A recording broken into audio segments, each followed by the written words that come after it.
Welcome everyone, and episode 2. For the next 7 weeks, my intention is to talk to each of the greyhound racing clubs, and I'm going to start with Paul Freeman of the Palmerston North Greyhounds. So welcome, Paul. Thank you, sir. What I thought we might do just before we get started and start talking about yourself and the club, one of the things that we've been working on with you is the shiny new website, which I thought we should show people while we're here. As you can see from the website, you can find information about next meetings, the results, club news and so on. You can actually go through the results, and we'll talk about that in a little bit more detail in a second. The big thing for me is that we have just recently added the speed maps, which are no longer on trackside, well, not presently on tracksides, but they are available on the website, and you can see the races for tomorrow. The speed map's already there. But the big one, Paul, I think the one that we've put a lot of work in over the last 12 months, and there's a number of things on this page that really you can take credit for your vision, Paul, but I think the sectionals is one thing that we've worked really hard on, and your club has a monopoly on providing sectionals for racing in New Zealand. Greyhounds, that is. No, we're very lucky, David. Obviously, Palmerston North used to race on a Monday, and the cult following for overseas was just absolutely immense. And full credit to you and your guys to come up with basically a website that's nothing can compare to in New Zealand. And I suppose now we have the unfortunate part of, you spend a lot of time and effort and money on this information for punters, and unfortunately due to COVID-19, the old funding models changed a little bit, so it's a little bit hard to trade out of something like this. And the feedback I've had from intellectual people from overseas, they just love it.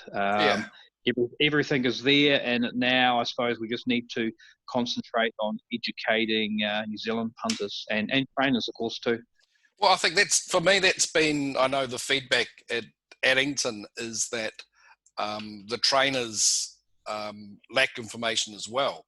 And we know ourselves that the trainers do use the information that's up here. And I think one of the things for those that aren't aware, I've spent, I suppose I broke my teeth on the Form Pro ratings. And a lot of the stuff there isn't necessarily particularly clever, but we put a lot of time in making it easy and quick to find things. So, for example, finding the best on the day. And I have actually just deliberately plonked on race 9, which was a particularly big race, and that was Big Time Angel winning in track record time. And that's, I suppose, something to talk about, that one of the decisions that the club did make 12, 18 months ago was the decision to move to the 410 for dog safety. And I think that's proved to be, well, I should ask you, but that seems to me to have been a very, very well thought out and well received move. Well, I mean, that was with help with our past racing manager, Greg Kerr, and he was supportive to try and make racing cleaner and getting away from bend starts and boxes off the tracks and dogs sort of crashing down. But the racing, without question, has been far cleaner. Yeah. And I'd like to think from a punting perspective, there's probably still a little few biases. I've got a personal view. It's very hard to lead from a wide box there. But that's only my personal view. But it's certainly a lot better spectacle than a 375. And I bored you brainless by actually doing the stats for that. And one of the things that stood out was that the going from the previous advantages, that it was one of the most even, if not the evenest, box stats for any course in New Zealand, actually. So that was a good move. Right, I think that's enough there. So that's the website, and we'll encourage people to have a look for themselves. And it's updated pretty much on a weekly basis. It's updated with the sectionals, of course, and we now put a lot more information. I should also point out there's a couple of absolutely outstanding videos, Paul, that you've got on the website, and we might talk about the events later, but for those people that have a little bit of time, there's a an outstanding video of the events from Commentators Day, which we managed to get to just before COVID. So, right, Paul, I thought what we'll do just to start off with is just a lot of people will know you as the man in the greyhounds and know your name. I know from being outside of inside the tent that a lot of times you see people's names, so they know about you and you know about your wife. How did you get into greyhound racing to start with all those years ago? Well, my father and I were living in Christchurch, actually in New Brighton, and we had a takeaway bar, which was probably about 5 k's away from QE2 Park, and we had a couple of customers coming in the shop occasionally. One was a young Janine Jobson and her partner at the time, a Jim Beresford. My father and I had always had an interest in horses, and my father somehow ended up buying a share in a dog, and I ridiculed that and gave him a hard time for probably a good 6 months until I dipped into my pocket and brought a wee interest in a few dogs. And of course, I got the bantering from Janine and Jim to go to QE2 Park to watch it, and I just sort of laughed. Yeah, I'll go one day. I can't recall now how long it took me to go there once, and I can still remember the day walking up the stairs to the grandstand at QE2 Park, watching these dogs chasing this little bit of fluff, and that was it. I was just absolutely gobsmacked by it, and then it sort of unleashed a monster. You couldn't keep me away from QE2 Park. Yeah, I've heard Rozzo's stories. It seems like perhaps a different time, but there seems to be some great stories from those early years at QE2. Oh, it's well, for me it was the first time. I sort of reflect on it now when I sort of laughed at the idea of having an interest in a greyhound as opposed to a horse. But I think just the sight of watching 8 dogs just sort of captured me and obviously hooked me from there. Yeah, and I think I can understand that too. That I think whilst TV's really good at showing the action, until you see the dogs live on course, that you just don't get a sense of just how fast. And it's a great spectator sport. It really is. Best dog. Now, you can't say Nature's Gent, can you? Because that's going to cause me considerable pain. But is there a dog better than Nature's Gent that you've had? Well, I mean, as you get asked most trainers, what do you define the best dog you've had? I mean, a dog that can race for 2 or 3 years and win plenty of races, is that deemed a good dog? Or we've all had dogs that are faster and unsound, but I'm still hoping to have my best dog. But we've had some really nice dogs. That's a very good answer, isn't it? Well, it is. I mean, dogs like Nature's Gent and Tranquil Blossom, that obviously Nature's Gent was a great ride, and obviously to work with a dog that's sound, and obviously from a trainer's point of view, your best dog could be a dog that's sound and can lift when required. Yeah, his longevity was something, and I still remember it would have been towards the end of last year where he came out to lead the field out before the Group 1, I think it was, and he would have been most disappointed to have been told that he wasn't going to be allowed to actually go for a run. He still looked very keen and very fit. He's on the couch. He's on the couch, isn't he?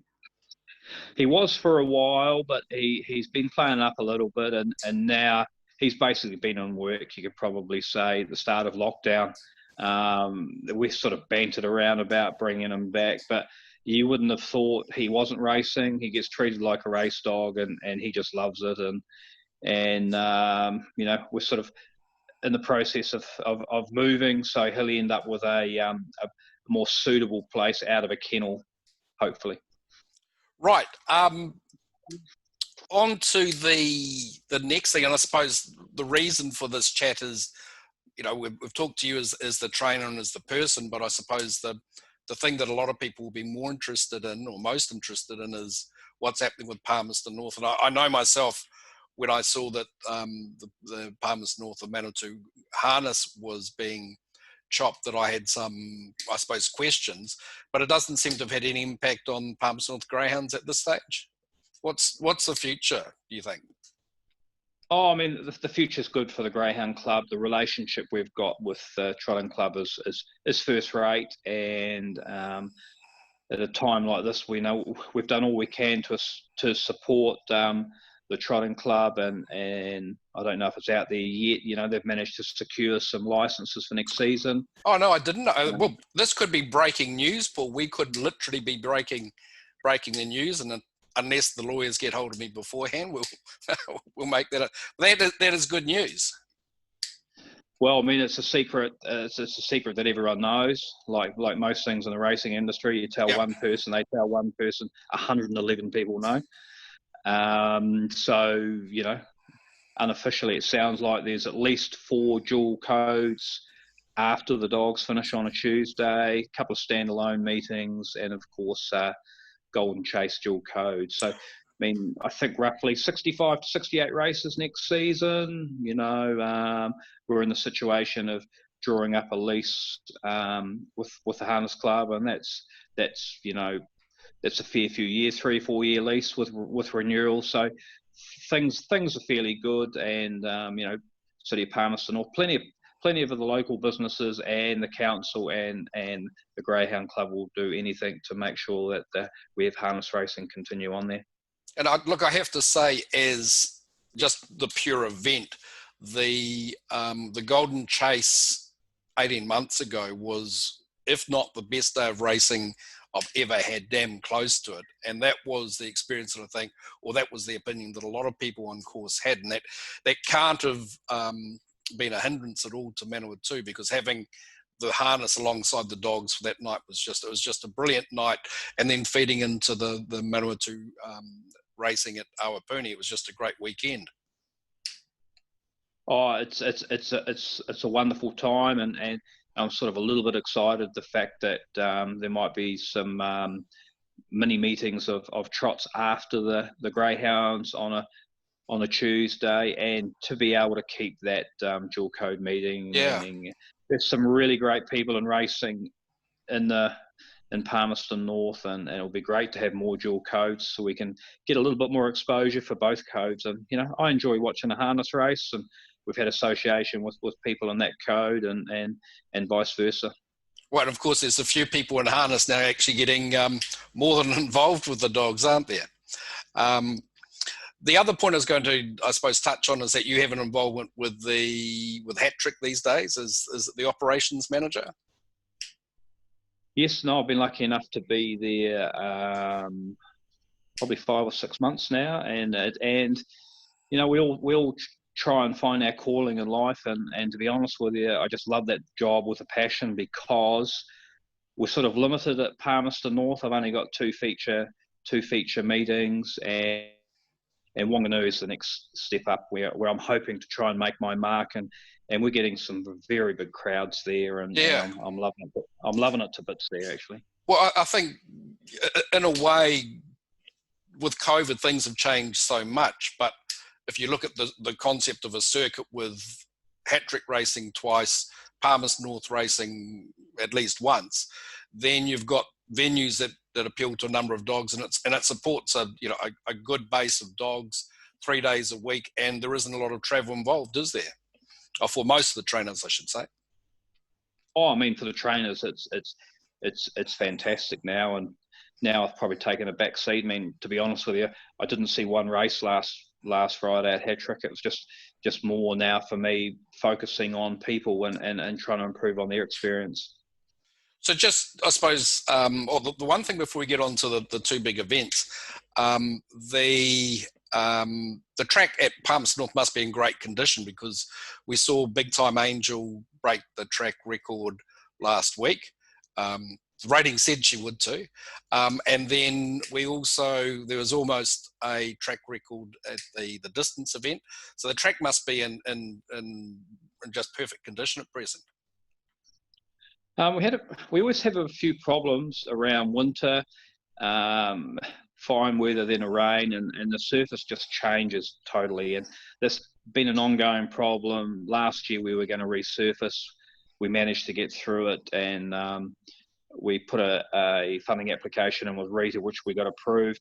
And basically we put, 10, 15, 20 truckloads of a different type of sand, a little bit more coarser, very similar to Addington.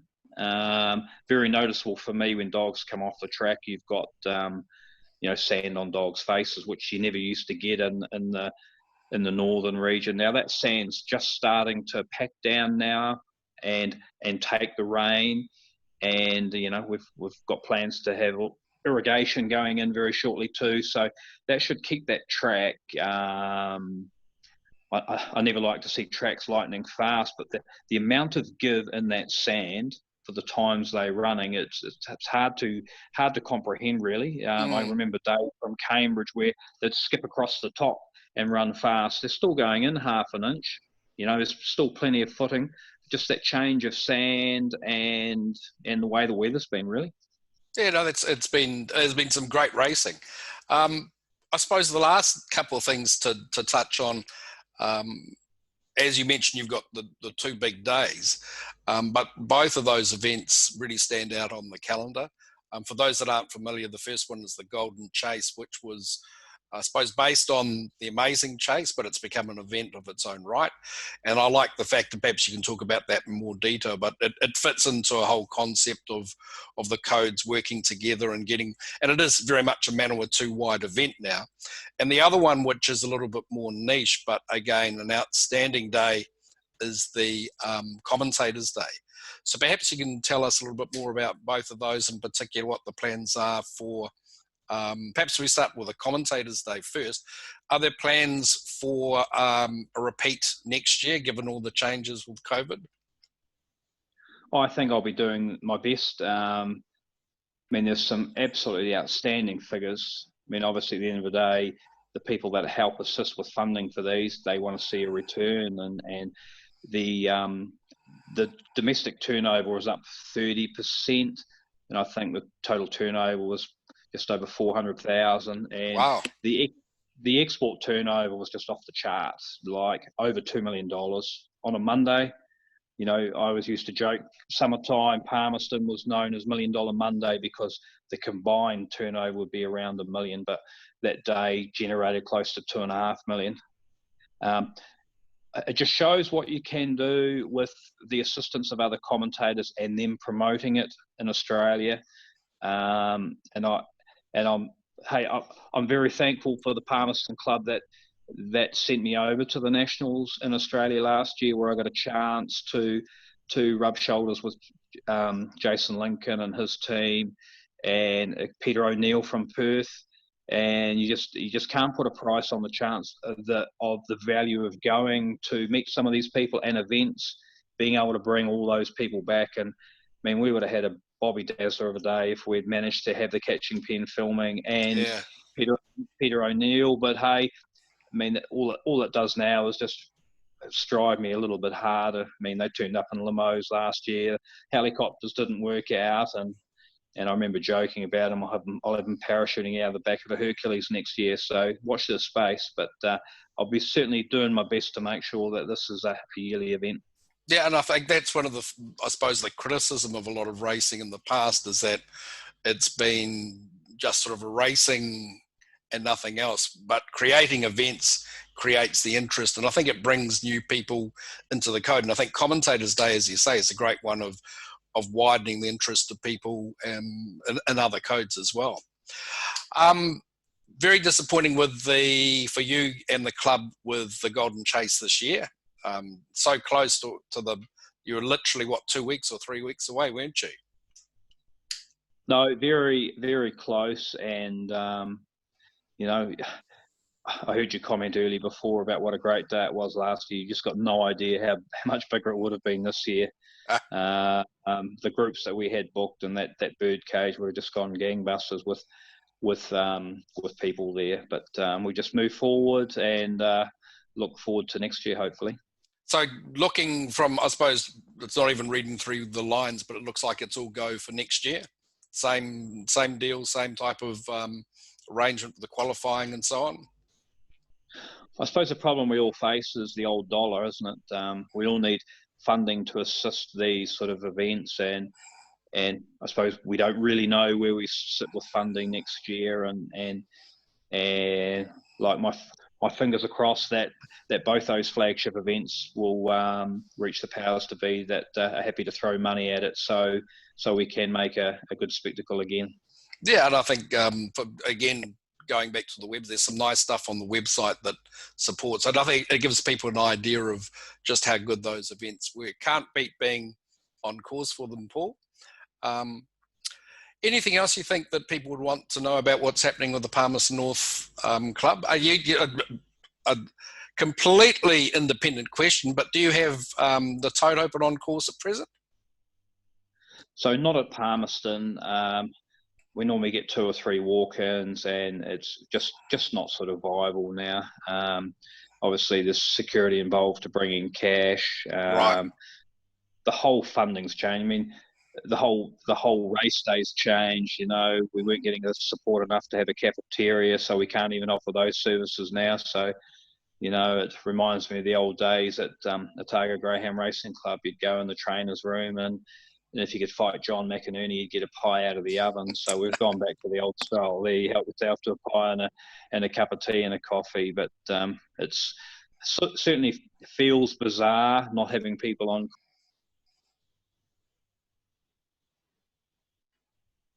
We've just lost you.